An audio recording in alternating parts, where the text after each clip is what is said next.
আজকে তো মহরম, সেই জন্য খিচুড়ি আর গরুর গোশ রান্নার রেসিপি দেখাবো,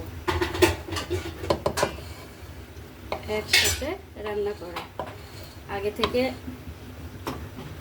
খিচুড়ি জন্য চাল ভুনা করে রাখছিলাম, সেইটা এখন ঢেলে দিচ্ছি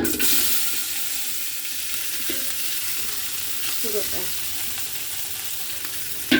ঢেলে দিয়ে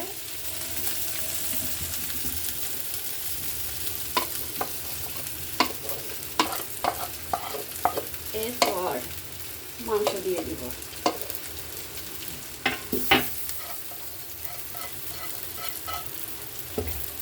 খিচুড়ি আর গরুর গোশ একসাথে রান্না করব। মাংসটাও আগে থেকে কষিয়েছিলাম।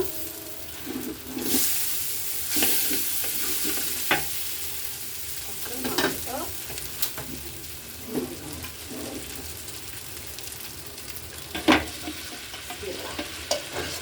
যাদের ভালো লাগে আপনারা রান্না করে খেয়ে দেখবেন।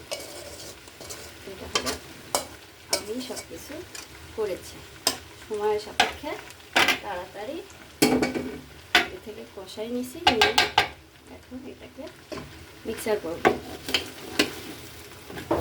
করে পানি দিব পরিমাণ মতো।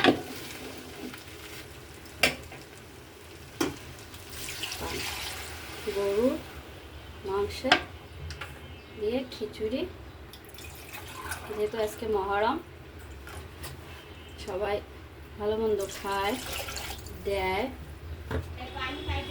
কত বড় ভিডিও!